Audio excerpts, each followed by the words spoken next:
Salary पर कभी भी कॉम्प्रोमाइज नहीं करना चाहिए।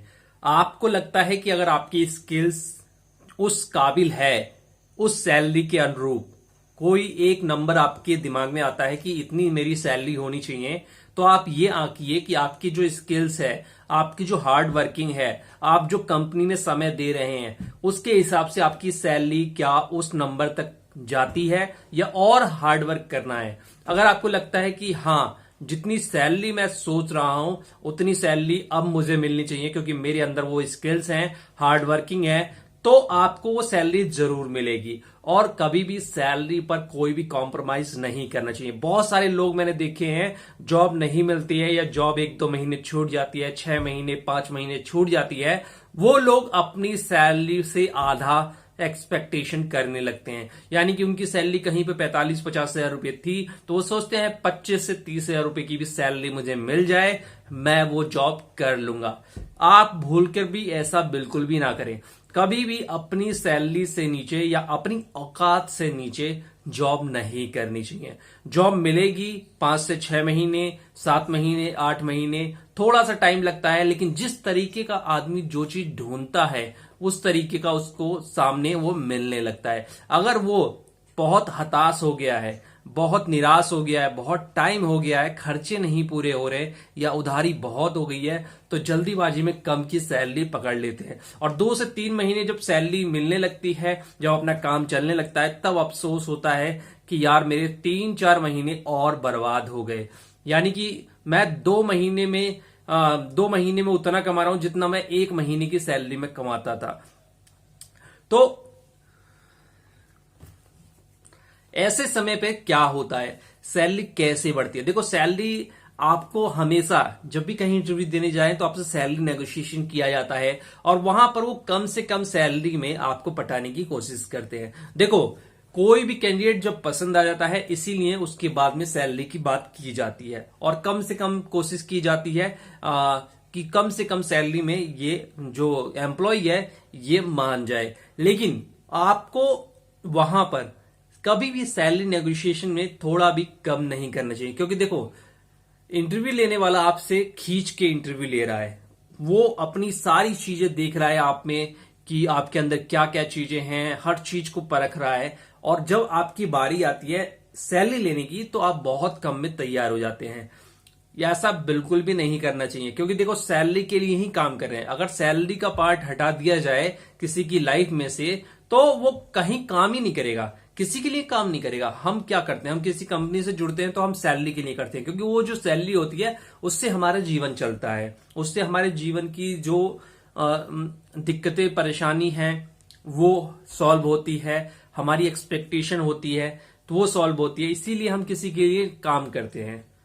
तो सैलरी तो मिलना ही चाहिए, मेहनत हमारी उसके लिए है, लेकिन सैलरी जो आता है वो हमारे परिवार के लिए है और हमारे लिए है। एक बार क्या हुआ था कि एक जगह मैंने इंटरव्यू दिया था और मेरी उस समय, मैं जिस कंपनी में काम कर रहा था, मेरी 36 हजार रुपए सैलरी थी। इन हैंड सैलरी, मतलब पीएफ कटने के बाद, सारी चीजें कटने के बाद 36 हजार रुपए मुझे सैलरी मिलती थी। और मेरी जो वहां पर पोजीशन थी, न्यू लॉन्च कंपनी थी, और मेरे को करीब 1.5 साल हो चुका था, 1.5 साल से ज्यादा ही हो चुका था। और वहां पर मेरी जो पोजीशन थी वो आरएसएम की थी, रीजनल सेल्स मैनेजर की। और मैंने एक एमएनसी, न्यू एमएनसी आ रही थी इंडिया में, तो वहां पर मैंने इंटरव्यू दिया था और वो एफएमसीजी प्रोडक्ट की ही थी। वहां पर जब मैंने इंटरव्यू दिया तो करीब 2-3 महीने इंटरव्यू चला मेरा। एक बार इंटरव्यू हो गया, फिर करीब मुझे 25 से 30 दिनों का इंतजार करना पड़ा, क्योंकि उसका जो डायरेक्टर था वो इंडिया में नहीं था। और इंडिया में जब भी आता था तो उसे वो अपॉइंटमेंट नहीं मिल रही थी, मतलब मुझे अपॉइंटमेंट नहीं मिल रही थी इंटरव्यू के लिए। तो मेरी डेट हुई तो दूसरे महीने फिर मेरा वो इंटरव्यू हुआ, फिर एचआर राउंड हुआ तीसरे महीने में जाके। तो वहां पर क्या हुआ, एचआर राउंड हो गया और उसके बाद जो एचआर ने मुझे फोन किया कि आपको, मतलब हमने सेलेक्ट कर लिया है, मैं ऑफर लेटर आपको भेज रहा हूं मेल पर, और बाकी जो हार्ड कॉपी है जैसे ही आप ज्वाइन करेंगे आपको दे दी जाएगी। तो उसने मुझसे सैलरी के बारे में पूछा कि अच्छा, आपकी एक्सपेक्टेशन क्या है। तो मैंने कहा आप देख लो, मेरी इतनी सैलरी है अभी फिलहाल, और मैं आरएसएम भी हूं और आपकी न्यू लॉन्च कंपनी में आ रहा हूं, चलती हुई कंपनी में आरएसएम हूं और न्यू लॉन्च के लिए आ रहा हूं। अभी आपका कंपनी आएगी, फिर उसका लॉन्चिंग होगी। यहां पर सक्सेसफुली मैं उसको लॉन्च कर चुका हूं और चल भी रही है। तो उन्होंने कहा ठीक है, हम आपको 54,000 इन हैंड सैलरी दे रहे हैं। तो मेरे मुंह से मतलब मेरे लिए तो बहुत अच्छा था, क्योंकि कहाँ 36,000 रुपए इन हैंड मिलती थी और वहां पर मुझे 54 इन हैंड मिल रही है। तो मैंने मेरे मुंह से निकल गया, मैंने क्या, तो बस इतना ही निकला। मैंने कहा क्या? तो उसने कहा 54 दे सकते हैं हम, इससे ज्यादा नहीं दे सकते। उसने सोचा कि मुझे 54 पसंद नहीं आ रहा, इसलिए मैंने कहा क्या? तो उसने कहा कि 54 से ज्यादा हम आपको दे नहीं सकते, लेकिन फिर भी मैं देखता हूं अगर कुछ हो सकता है। तो उस समय मेरी जो, फिर उसने किसी और से बात करी शायद, और मुझे बताया कि आपको हम 56 तक दे सकते हैं। तो मैंने कहा ठीक है, ठीक है, ओके। मैंने ज्यादा की नहीं, क्योंकि मुझे तो 20% ग्रोथ की उम्मीद थी और मुझे वो 54 बोला। और फिर जैसे ही मैंने क्या कहा उसके बाद ही उसने सोचा कि मुझे पसंद नहीं है, तो 56 ऑफर किया। 56 में मैंने उसको ज्वाइन किया और मैंने उसमें काम किया। बहुत अच्छी कंपनी थी। इसके सैलरी के अलावा एक्सपेंस अच्छा था, टीए अच्छा था, फैसिलिटी अच्छी थी। वो एक कंपनी थी मेरी लाइफ की जिसमें 8 रुपए पर किलोमीटर कार का खर्चा दिया जाता था और खर्चा जोड़ा जाता था। हमारा जो ऑफिस था, कंपनी का ऑफिस था, उससे हम जितने भी किलोमीटर जाएंगे तो हमें कार का 8 रुपए किलोमीटर मिलता था। मतलब मेरी प्रोफाइल को, चाहे मैं कार ओन करूं या नहीं करूं, या मेरे पास कार है नहीं है, कोई दिक्कत नहीं, मेरी जो प्रोफाइल है मुझे 8 रुपए पर किलोमीटर के हिसाब से एक्सपेंस मिलेगा। डीए अलग था, होटल्स अलग था। इसके अलावा हर महीने 5 स्टार में मीटिंग होती थी, वो भी बहुत मतलब 2 दिन की मीटिंग होती थी और बहुत ही अच्छा था। तो देखो सैलरी तो इस तरीके से ही बढ़ जाती है, लेकिन कोशिश करते रहना चाहिए हमेशा, कभी भी मतलब कम सैलरी पे कंप्रोमाइज नहीं करना चाहिए।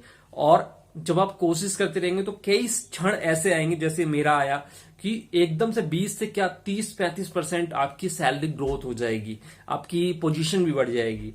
तो इसीलिए सैलरी पर फोकस करना चाहिए और सैलरी के लिए ही काम करना चाहिए। देखो सैलरी के लिए काम करने के लिए हमें स्किल्स को अच्छा करना पड़ेगा, अपनी स्मार्ट वर्क को बढ़ाना पड़ेगा, हार्ड वर्क को बढ़ाना पड़ेगा और मार्केट की जो समझ है, नॉलेज है, उसको गेन करना पड़ेगा। मार्केट में कॉन्टेक्ट है रिटेलर से, होलसेलर से, या जो भी टीम है, सेल्स की जो टीम है ऊपर से नीचे तक, अगर कोई कंपनी कह दे कि पूरी टीम ले आओ तो पूरी टीम लेके चले आए। आपके पास इतने कॉन्टेक्ट होने चाहिए, मतलब आप एक कंपनी के काम के बंदे होने चाहिए। कंपनी आपको 60,000 70,000 रुपए दे रही है तो आप उसके लिए कम से कम 50 लाख रुपए का एक ज्ञान का भंडार होना चाहिए। 50 लाख रुपए आपकी औकात होनी चाहिए कि उस कंपनी को आप कमा के दे सकें, करोड़ रुपए दे सकें और उसके जो हायरिंग है, हायरिंग में उसके पैसे बचवा सकें।